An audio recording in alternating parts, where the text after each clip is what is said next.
अस्सलाम वालेकुम रहमतुल्लाहि व बरकातुहू। आज का प्रेस कॉन्फ्रेंस आपको बुलाना, हमारा मकसद यह है कि रियासत कर्नाटक में तमाम मुसलमान जितने भी मुस्लिम वोटरान हजरात हैं, जिसमें हमारी माएँ और बहनें, हमारे भाई, खासकर हमारे नौजवान साथियों से हमारी आजिजाना अपील है कि इसी माह के 10 तारीख को होने वाले असेंबली इंतखाबात में कांग्रेस पार्टी को ज्यादा से ज्यादा कसीर तादाद में जिताकर रियासत कर्नाटक में कांग्रेस हुकूमत को इख्तिदार पर लाने के लिए आप आज का हमारा मकसद यही है। इसीलिए आपको मदऊ किया गया है ताकि हमारी आवाज कर्नाटक के हमारे तमाम मुस्लिम वोटरान हजरात से, हमारी माएँ और बहनों से, हमारे नौजवान साथियों से हम आजिजाना अपील करते हैं कि आप अपना कीमती वोट किसी और को देकर, छोटी मोटी पार्टियों को देकर आप जाया ना कीजिए। आप तमाम को मालूम होना चाहिए कि कर्नाटक में बीजेपी हुकूमत आने के बाद किन किन हालात से मुसलमानों को गुजरना पड़ा, क्या क्या मुश्किलात पेश आए। यूपी और बिहार जैसे और दूसरे सूबों में जो मुसलमानों के साथ बर्ताव किया गया है और किया जा रहा है, वहां की नहुसत कर्नाटक में भी फैली हुई है। आप तमाम को मालूम होना चाहिए कि अभी थोड़े दिन पहले सातनूर में हमारे एक मुस्लिम नौजवान को बैलों की तस्करी के सबब उन्हें जान से मार दिया गया। क्या हम मुसलमान आज भी एक नहीं हो सकते? पहले हमारे बड़े बुजुर्ग जो हैं ये एक आवाज देते तो सारी कौम यकजा हो जाती थी। आज हमारी कौम को क्या हो गया है? हम छोटी छोटी टुकड़ियों में बट गए, हम मसलकों में बट गए, हमारे ऊपर अल्लाह ने मुसीबतें डाल दी। ये क्यों हुआ, किस लिए हुआ, आप तमाम जानते हैं। मोअज़्ज़िज़ नाज़रीन इकराम, उत्तर प्रदेश में बीजेपी हुकूमत ने मदरसों पर बुलडोजरें चलाई, मुसलमानों के मकानात पर बुलडोजरें चलाई, मुसलमानों को मॉब लॉन्चिंग में मार दिया गया। योगी, चीफ मिनिस्टर योगी ने कर्नाटक आकर क्या कहा है उसके बयान में? बीजेपी हुकूमत अगर कर्नाटक में आ जाएगी तो हम यूपी के जैसा व्यवहार हम कर्नाटक में कराएंगे, यानी मुसलमानों पर जुल्म के पहाड़ तोड़ेंगे। मोअज़्ज़िज़ नाज़रीन इकराम, हम आपसे आजिजाना अपील करते हैं कि आप अपना वोट जो है जाया ना कीजिए। कसीर तादाद में कांग्रेस पार्टी को लाकर इत्मीनान, चैन, सुकून, अमन के साथ मुसलमान जिंदगी बसर करने का सबब बनिए आप।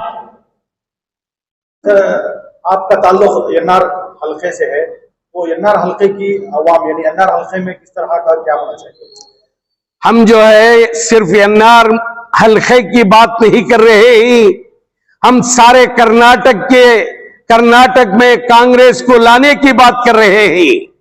एनआर हल्के का काम जो है यहां के वोटरों पर उसका दारोमदार है। जो भी अच्छा कैंडिडेट है उसे कौम चुनकर लाएगी। सिर्फ कौम ही नहीं, हिंदू और मुसलमान तमाम मिलकर, सिख ईसाई तमाम मिलकर जो है अच्छे कैंडिडेट को चुनकर लाएंगे। हम जो बात कर रहे हैं कर्नाटक में कांग्रेस इख्तिदार पर आए, तमाम मुसलमानों को कर्नाटक के चैन व सुकून, अमन की जिंदगी गुजारने का सबब बने। हमारी बात यही है, हमारी आवाज भी यही है। हम आजिजाना दरखास्त करते ही कर्नाटक के तमाम मुसलमानों से आप कांग्रेस पार्टी को इख्तिदार पर लाएं और तमाम हमारी माँ बहनें, हमारे भाई, हमारे नौजवान खासकर ये तमाम जो है अमन की जिंदगी बसर कर सके। सर कई बार जो है इस तरह की बात आती है, कांग्रेस को जो है पूरी तरह से इक़्तिदार पर लाना है, तो पिछली मर्तबा भी कांग्रेस को हमने लाए थे, उसके एमएलए जो हैं बहुत सारे बीजेपी को चले गए, ये भी बातें बहुत सारी सामने आती है।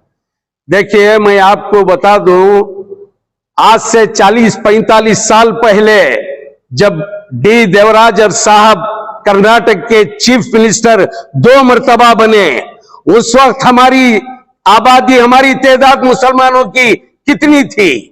उस वक्त 19 मुसलमान एमएलए जीत कर आए थे। आज हमारी आबादी, हमारी तादाद जो है 40 पर 5 साल से आगे निकलकर हम आ गए।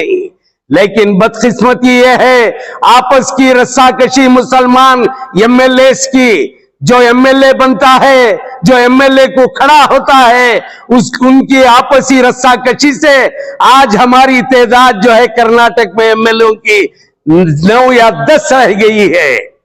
हम तमाम से आजिजाना दरखास्त करते ही आप अपनी आपसी रस्साकशी छोड़कर मुसलमानों को नुमाइंदगी में उभार कर सामने लाइए, ताकि आपके खबरस्तान को जाने के बाद कौम की हिफाजत कौन करेगा?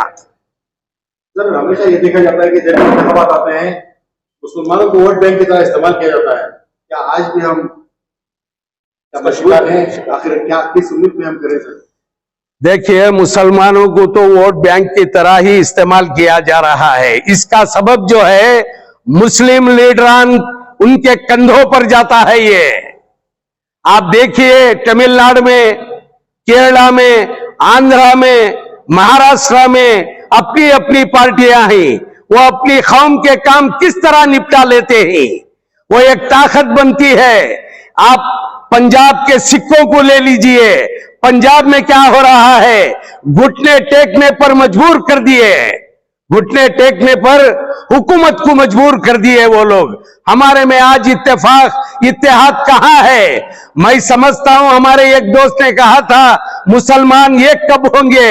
हमने कहा था कि खबरस्तान को जाकर सोते वक्त भी वो एक ना होंगे। अब आपको कह रहे हैं एक तरफ के कांग्रेस को पूरी तरह हिमायत कीजिए, तो क्या मुसलमान जिस तरह हमेशा उम्मीद करता है, क्या उसी उम्मीद पे हमें करना है? क्या है?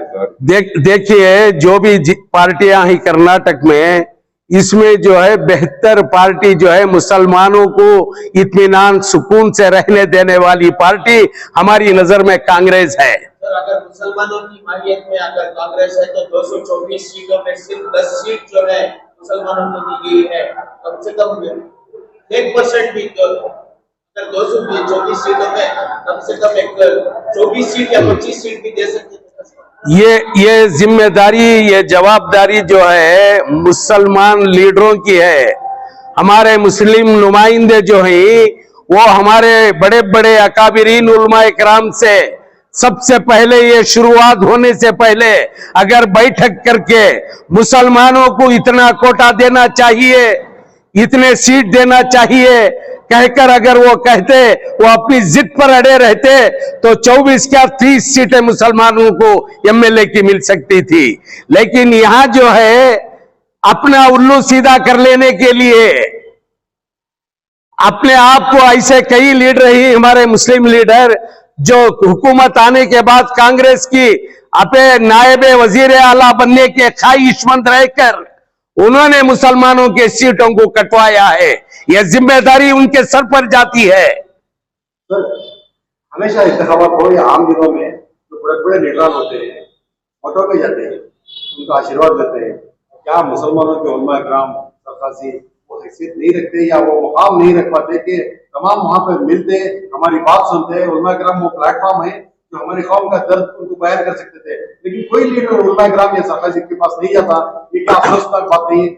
देखिए, उलमा इकराम भी अपना मकाम को समझकर वो किसी पार्टी के साथ या किसी लीडर के साथ कहीं भी नहीं जाना, कोई प्रोग्राम में नहीं जाना। क्या आप नहीं देख रहे हैं कि जेएसएस के स्वामी जी जो है, वो छोटे मोटे फंक्शनों में आया करते हैं। हमारे लीडरान जो है, छोटे मोटे लीडरान का कारपोरेटरान हजरात सरखाजी साहब को और दूसरे उलमा इकराम को छोटी छोटी पार्टियों में बुला लेते हैं। उनका मकाम बाकी नहीं रखते ये लोग।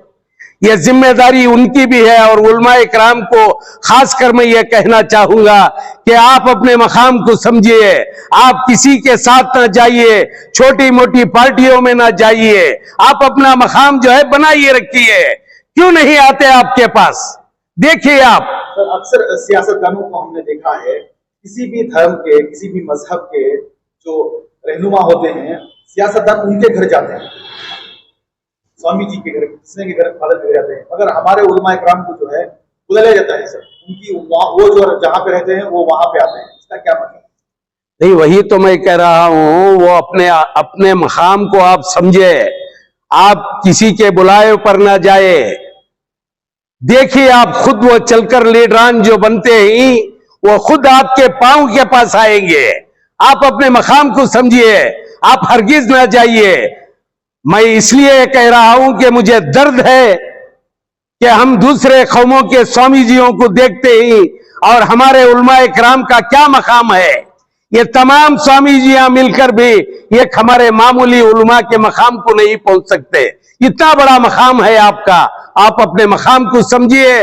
आप किसी के बुलाए पर ना जाइए, आप अपनी जगह रहिए, वो आपके पास खुद चल कर आएंगे। सर, आखिरी सवाल है, सर स्टेट वाइज आप जो बोल रही हैं वो बात सही है, लेकिन एनआर में खासकर लोग बदलाव चाह रहे हैं, उसके बारे में मैं पहले भी बता चुका हूं, एनआर के ताल्लुक से अवाम के ऊपर उसका दारोमदार है। अवाम जिसे चाहती है उसे चुनकर लाती है। सर, 2B रिजर्वेशन को लेकर आपकी नाराजगी, हर कर्नाटक हर मुसलमान की नाराजगी है। सुप्रीम कोर्ट का एक राहत भरा एक पैगाम सामने आया है, स्टे मिला है। सर, क्या हम आने वाले दिनों में कांग्रेस अगर काबिज होती है, हुकूमत बनाती है, क्या हम 2B रिजर्वेशन को खत्म होने के बाद कोशिश कर बैठ जाए, या हमारे ऐसे मुतालिबात हैं जो कांग्रेस से करवाना चाहिए? देखिए, ये जो रिजर्वेशन का मामला है, मैसूर के महाराजा नालवाड़ी कृष्णराज वडियर साहब ने 2% मुसलमानों को रिजर्वेशन दिया था। ये उन्हीं की बदौलत से मुसलमानों को रिजर्वेशन आया। उसके बाद एचडी देवेगौड़ा साहब ने 4% किया, उसे बढ़ाकर। आप तमाम को मालूम होना चाहिए कि हमने 2017 और 18 में कर्नाटक के मुसलमानों के ताल्लुक से एक जलसा किया था अलबदर मस्जिद के रूबरू। उसमें हमने उस वक्त के कर्नाटक के वजीर आला सिद्धरामैया साहब को एक मकतूब दिया था कि मुसलमानों को 10% रिजर्वेशन कीजिए आप। क्या आप नहीं जानते, कोई मुसलमान लीडर, कोई एमएलए, कोई एमएलसी उस वक्त बात किया था मुसलमानों के रिजर्वेशन के ताल्लुक से? आज जो आवाजें उठा रही है, उस वक्त आप कहां गए थे? अगर चाहते तो चीफ मिनिस्टर वजीर आला 10% की बजाय 6%, 2% बढ़ाकर 6% कर सकते थे। हम चीफ मिनिस्टर बनने वाले वजीर आला से, हमारे सिद्धरामैया साहब से, हमारे डीके शिव कुमार साहब से और तमाम मुस्लिम लीडरान से हमारी आजीजाना दरखास्त है, इंशाअल्लाह कांग्रेस इख्तिदार पर आएगी। आने के बाद आपका पहला काम यह होना चाहिए कि मुसलमानों का जो रिजर्वेशन है वो 10% के लिए हमने जो मकतूब दिया था उसके ऊपर बात करें, 4% से बढ़ाकर इंशाअल्लाह 6% तक तो करवाए आप। सर, आखिरी सवाल है, कोई भी अवाम अपने वोट को जाया ना करते हुए वोट का सही इस्तेमाल करें, इसके ताल्लुक से आप अवाम को एक पैगाम दें। तमाम कर्नाटक के मुस्लिम वोटरान हजरात से, हमारी खासकर माँ बहनों से, हमारे नौजवानों से आजिजाना अपील है कि आप अपना वोट जाया ना कीजिए।